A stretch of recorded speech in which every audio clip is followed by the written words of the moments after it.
Hello, everyone. It's Wednesday, November 26th at the Circus, and we are streaming live on Substack, X, and YouTube. Um, my primary platform, my preferred platform, is Substack Live, but I stream to these other platforms at the same time for people of different taste, I suppose. Um, I'm doing this as there's significant breaking news out of DC. Many of you may already be aware that two National Guardsmen are in critical condition, having been shot by an individual um, several blocks from the White House. It was reported that these two guardsmen had died, but it now seems that they are both still alive, yet in critical condition, based on current reporting. I put CNN up in my corner of my screen so I can watch the chyrons there as I talk to you if anything crazy happens while I'm chatting. But it does appear that the guardsmen are still alive at this moment. So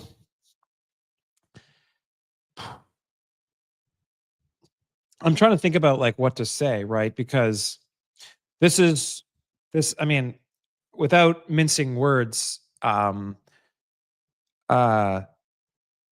like Trump and Vance and these right wing motherfuckers. I don't apologize for swearing like that. Are sitting there salivating, looking to see if they can extract political material to use in furtherance of their accumulation of power. They're going to want to. I mean, they're hoping that the assailant, we don't know who it is. Um, I presume it's a male figure. Even I don't know that for sure, but I presume it is. They are going to be like they were with the Charlie Kirk shooting, looking for ways to generate um, through demagoguery, um, you know, populist fervor that grants them sort of the sort of the legitimizing air to doing things that go above and beyond regular norms of governance of law enforcement and beyond that to push the boundaries of law and the Constitution. This is what they will do. They will do this, right? Um, a lot of it depends, of course, on who the assailant turns out to be, and how those details come out. But you can bet your ass right now that like Fox News and the MAGA influencers, the Benny Johnsons of the world, have got their minds sort of running right now on various. I mean, I haven't been paying attention to what they're saying, but that this is something that they hope will um, be a rallying cry where they can get the American public on board with the idea of um, supporting political repression of Donald Trump's political enemies. That's what they want. They want to find a narrative that they hope will land with enough Americans that they can do that, which is what I guess has now kind of come to be known as a Reichstag fire moment. I'm not saying that's what this is. Um, and for those of you who don't know what the Reichstag fire was, the Reichstag is the German legislature, right? And in the Weimar Republic, and uh, there was a man who was accused of being a Bolshevik communist, attempted to light fire or did light fire to the German Reichstag in the late Weimar Republic, which was used by the Nazis to pursue what became known as the Enabling Act, which was a set of emergency powers that Adolf Hitler and the Nazis demanded that they needed in order to prevent a people's revolution, a communist revolution in Germany. And they were able to get the votes of non-Nazi members of the Reichstag, including moderate liberals and conservatives. Um, this, which it's interesting too, because our founding fathers predicted this, right? It's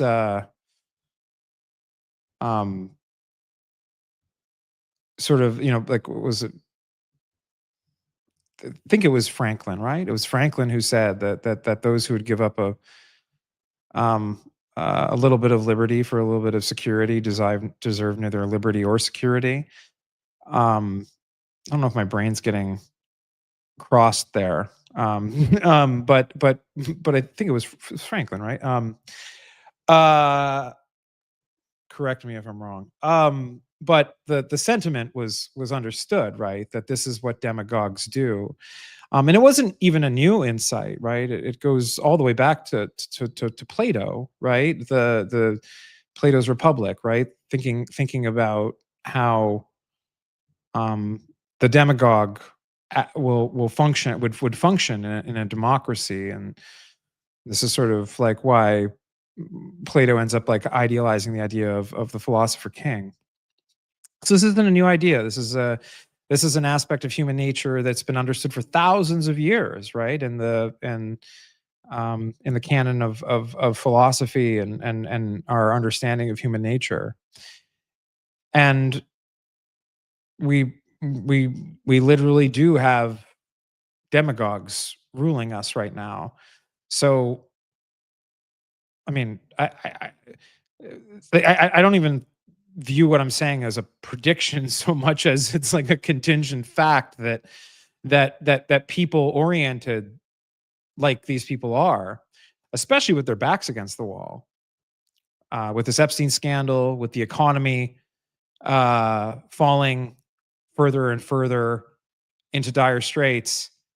I mean, they're gonna. I mean, I would be pleasantly surprised if they didn't grasp at this and attempt to try and use this as a way to further consolidate power and turn the page.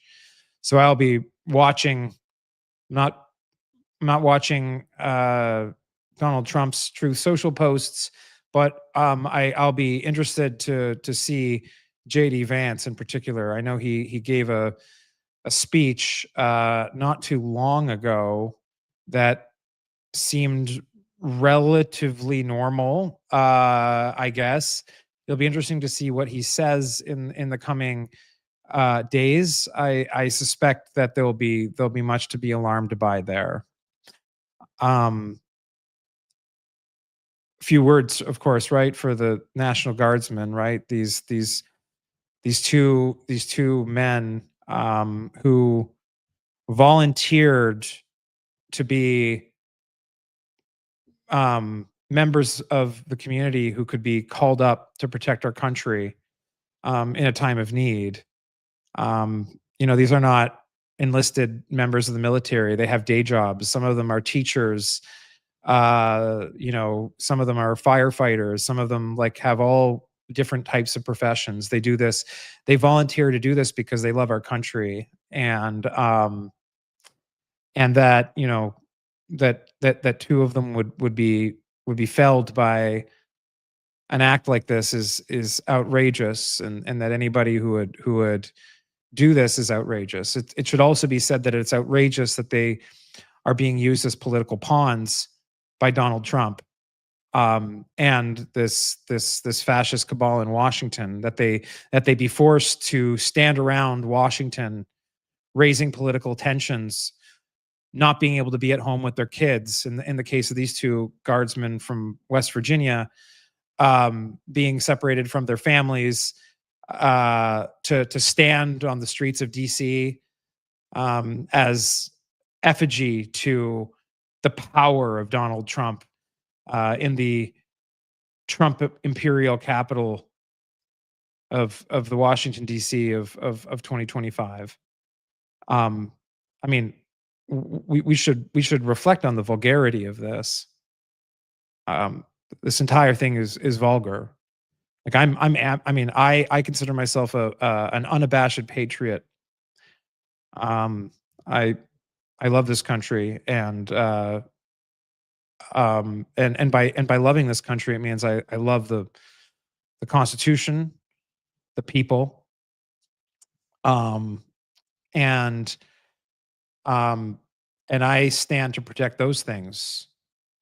And I don't believe that Donald Trump or any quite frankly any of his members of the cabinet, from what I can tell, stand with the people of the United States, who, by the way, are the United States. This is an experiment in self-government. That's what a republic is.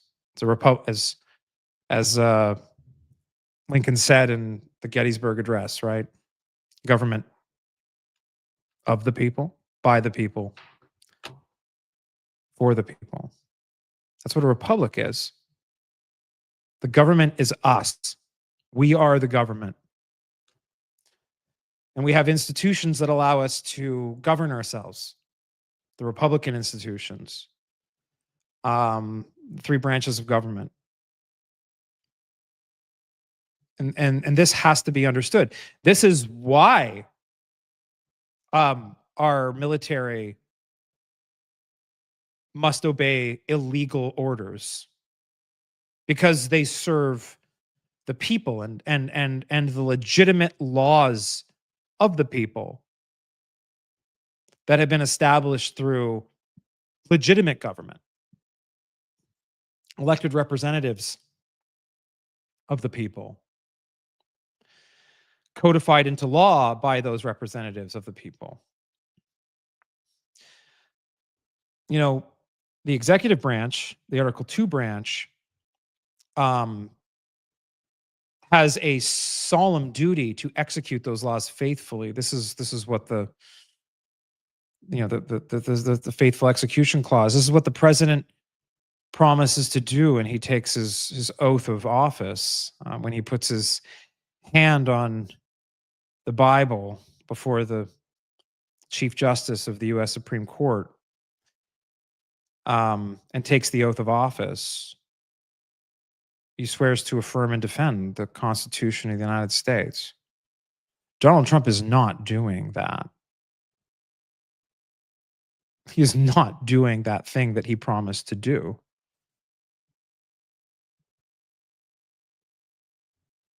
I mean, maybe you think this is a matter of interpretation. Maybe you think, Mike, you have a you have a different definition of faithful than me. Well, faithful execution of the Constitution than me. Okay, well, I want to hear it. I'm very curious to hear an intellectually honest argument that Donald Trump is upholding that oath.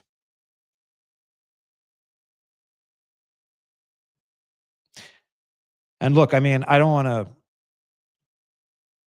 like to be careful and precise in my language, um, and not give way to hyperbole, although many of my critics would suggest that I am engaged in a unending exercise therein. But what I would say is this: um, Donald Trump and his lawlessness, and those around him who are colluding with him in that lawlessness, and are uh, and those who are complicit in it.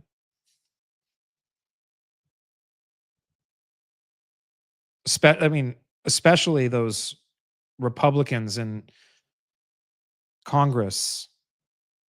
Some of them, some of them who well know and understand that everything that I'm saying is absolutely true,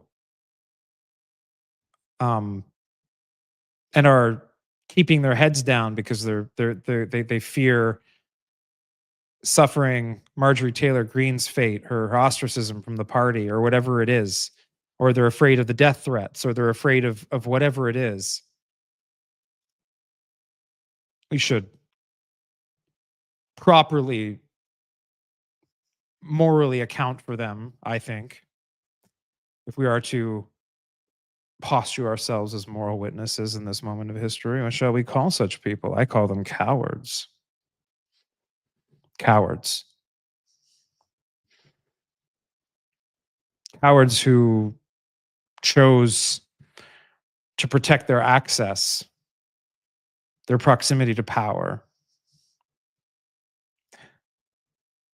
far above and in excess of anything which would be defensible in the eyes of the founders who they claim to revere, or just any reasonable apprehension of the facts of the matter here.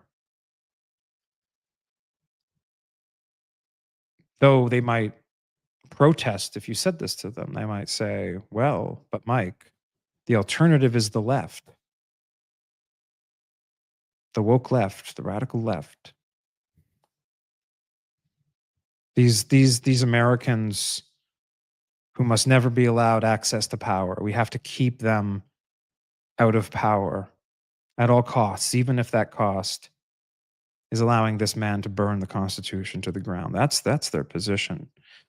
So it's either cowardice or active complicity. There isn't really any this idea that one is merely being pragmatic, simply trying to balance, you know, two difficult to compete interests, the leftists versus the unrestrained constitutional arson, this slow motion self coup, this complete breach of faith with American history, and American law, and basic human dignity,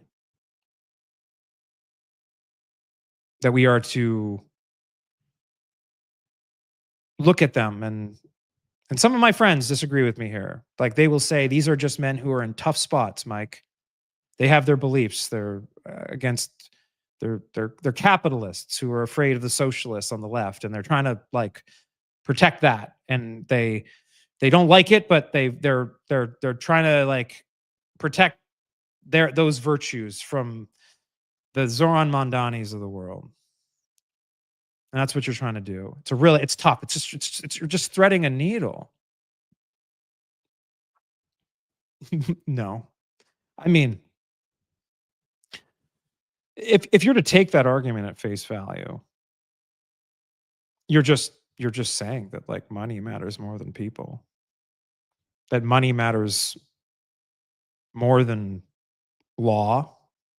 Money matters more than the Constitution. Money matters more than morality.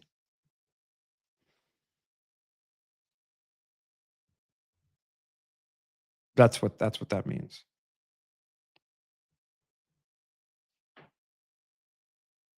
So I don't apologize when I call these people cowards. I mean, I would. I mean, in some moral sense, not legal. I won't argue that say Lindsey Graham is a traitor in a legal sense, but I mean, at least in a moral sense, he is certainly a bad friend to his late claimed to be best friend, John McCain. If he were alive today, I'm not sure that John McCain would want to be his friend. Who am I to speak for a dead man? But one would like to imagine that John McCain would have held on to his honor. I will imagine that for him. Um, Which brings me, on the topic of treason, to Steve Witkoff. I don't know if you've read my piece on it today. I wrote a piece. It was wrote it this morning. I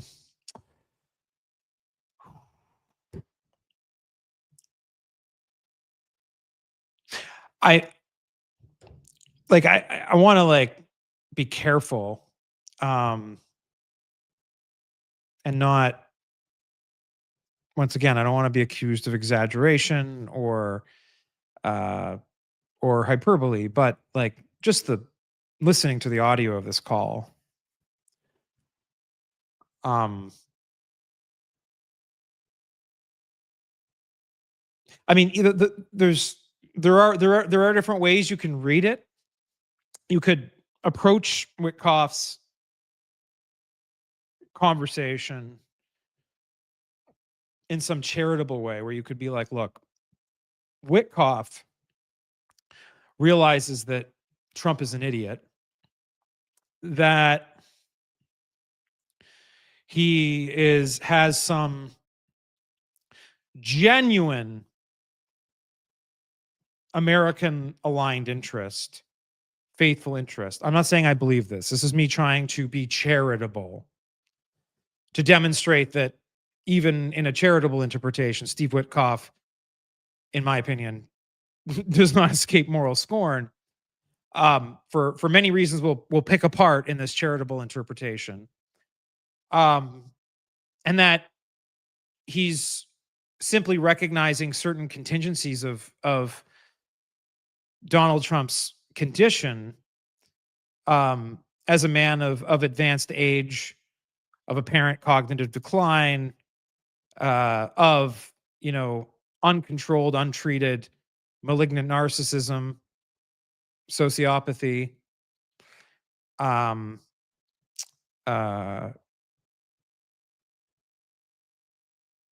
chronic insomnia, from if some reporting is to be believed.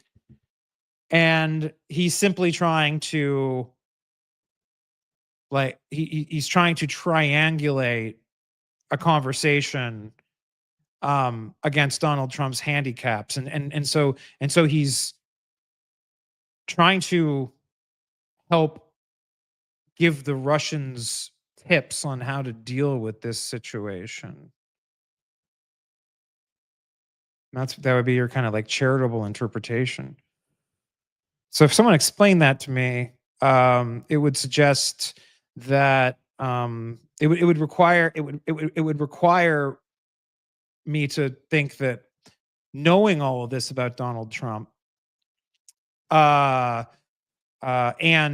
acting towards the public as if this wasn't true, is deeply fucking corrupt. It would mean it still wouldn't justify in any way counseling a foreign adversary in the form of the Russian Federation, on how to achieve their goals, which we can talk about what those goals are, which I think are morally bankrupt in the first order. They seek severe limits on the sovereignty of Ukraine, on Kyiv to set its foreign policy, on Kyiv to be able to defend itself. It permits Russia to keep reconstituting and staying on a sort of a war economy footing. Russia will be able to continue building drones, defensive weapons industry, keep building up their military, and spend the next 2 to 3 years getting ready for round 2, while Ukraine will be required to cut its military, and limit its capacity to defend itself. I mean, this is. I mean, I would hope that Kyiv doesn't get pressured into taking a deal like that, because I'm reasonably certain that it ends very badly for the entire world, particularly Europe. Given the dynamics at play. And so this is a deeply corrupt plan. It is it ignores the the the principles of international law that were established with the Treaty of San Francisco that established the United Nations. Um, that you don't change borders through invasion. This was supposed to be something that we never allowed to happen again in the world after the horrors of the Second World War. And this administration in Washington D.C., this Steve Witkoff, this absolute piece of shit for a human being, seems to disagree with all of that. And I would suggest has committed a great treason upon these United States by acting in the way that was so revealed by the publication of these communications. A little note on that. Um, I think the person that leaked these was a patriot. I believe this is something that the American people deserve to know. They deserve to know that the official representative of Donald Trump operating on behalf of the United States um, was essentially acting as a sort of an advocate and counselor to the Russians on how to get what they want after everything that Russia has done. The massacre at Bucha, the kidnapping of tens of thousands of Ukrainian children and then force indoctrinating them.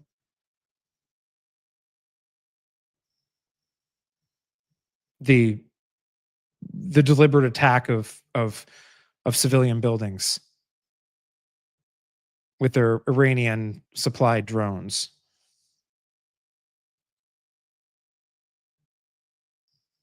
Fuck you, Steve Witkoff.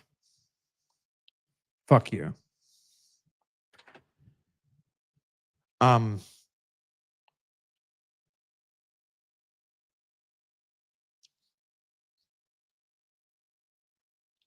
I mean,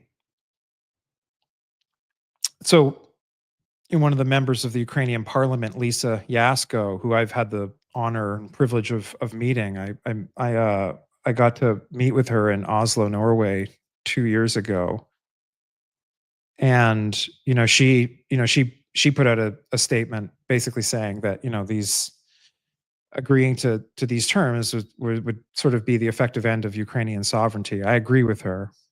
I agree with her. Who like this this this state of affairs, there's nothing to be proud of here. This is not an American government to be proud of. I'm not proud of this government. I'm proud of you, the American people, and your struggles, your trials and tribulations. Life is hard. Everyone's working hard to take care of their kids, take care of their families. Proud of the American people for showing up at the No Kings protest. Proud of you, proud of all of you who are like getting informed and are understanding, trying to understand what's going on. That's good. That's important. That's part of your civic responsibility is to bear witness to your own country and what your own country is doing. So you know and understand. And when the moment comes and you have to make a decision, whether that's a vote at the ballot box or whether or not the decision to get a big piece of cardboard and write a message on it and get it on the streets, whatever it is you have to do, you'll have that information to know when the time is right to act on behalf of the country you love. And I think you should love this country. There's no shame. There's no shame this in this flag. It belongs to you. It does not belong to these fascists. They want to claim it for themselves. Let them have their Confederate flag. Let them have that. There, they can have that. I have no problem with them claiming the Confederate flag. We'll defeat them again if necessary. Anyways, that's my sober take on the day. Short little monologue there for you about how I think about this moment. Want to just some errata. So I have my first office hours today for paid subscribers. If you're a paid subscriber to Notes from the Circus and you want to talk to me live with a small group of people on Zoom, that's happening today in 2.5 hours.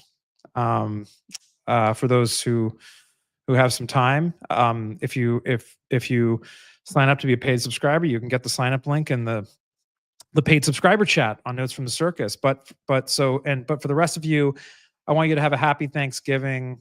It's important to take time to remember what you're fighting for, which is your family, and your community and your country. And Thanksgiving is certainly a great day to reflect on that. So thank you, everybody. And I will see you out there. Thank you.